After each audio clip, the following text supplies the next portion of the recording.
This is behind the murder of an African American who was unarmed and posed no threat.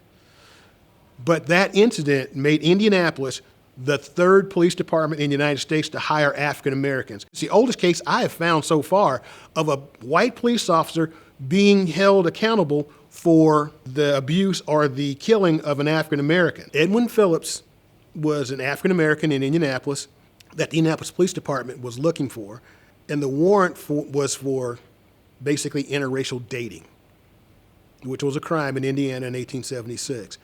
They finally get information that he is at a house on the northwest side of Indianapolis, and they go to the house. These three police officers go, and one positions himself in the back. The other two go to the front. And Phillips agrees to go with us. Let me get my hat. He gets his hat. He follows the police officers out the door. They go out the front door, down the steps, and when they get to the bottom of the steps, Phillips brakes and runs around the back of the house with the two police officers behind him, yelling to the one in the back, "Here he comes, stop him, here he comes." Phillips runs across this really long backyard, and he tries to go over a fence. And as he's running for the fence, the one police officer fires a shot in the air as a warning shot, telling Phillips to stop or I'll shoot. Phillips goes over the fence anyway. As he's going over the top of the fence, the police officer levels the gun and he shoots Phillips in the back below the belt. Phillips goes over the fence, runs 4 or 5 more steps, and then collapses. They get to Phillips, get up, you're under arrest. Phillips says, "I can't, I'm been shot." They don't see any blood. They don't believe him. "Get up." And then one of the police officers threatens to beat him if he doesn't get up. They take him a mile or mile and a half downtown. They put him in a cell. He lays in that cell all night. And the next morning, a doctor from the local hospital is making his rounds, and he finds Phillips on the floor, and he rouses him. And he realizes Phillips is kind of semi-conscious. He's not really with us. "What's the matter with you?" "I've been shot." "Where?" And the doctor rolls him over, pulls his pants down. There's a nice round hole in his behind. And he's not bleeding. But they take him to the hospital. The police load him up in a wagon. And he survives the ride and he gets there. The doctors at the hospital decide his wounds are mortal. He's not going to survive. And the coroner decides there is enough evidence to move forward with a prosecution.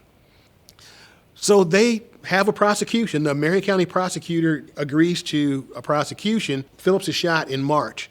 They hold the trial in April. So they prosecute these men, and at the end of this process, these two police officers are found not guilty.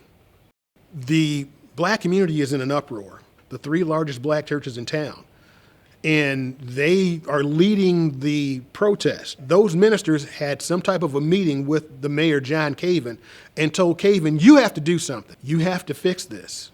Something's got to be done." Caven is coming up on the primary season in Indiana. This is 1876. This is the first time nationwide African Americans are going to vote en masse because of the 15th Amendment. So changes are not on the horizon. They are now arriving. And these ministers threaten to withhold somewhere around 5,000 to 6,000 votes from the Republican mayor and his party if he doesn't do something. And the mayor says, "Okay, let's get through this primary election." And the primary election is over. The Republicans win their seats in the primary, and then they move into the general election. The mayor holds a mass meeting with his 75-member police department. At the end of that meeting, the police department was a 50-man police department. 25 people were let go at that meeting. 10 were put on a callback list. The other 15, including Wambaugh and Scanlon, were terminated, and not to be rehired.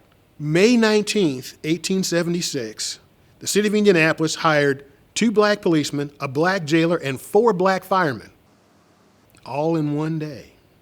And up until then, the police department and the fire department had been all white. Indianapolis hired African Americans before New York City, before Boston, Washington, D.C., Baltimore, Philadelphia, Chicago, Detroit, all much larger cities, but Indianapolis hired African American policemen long before they did.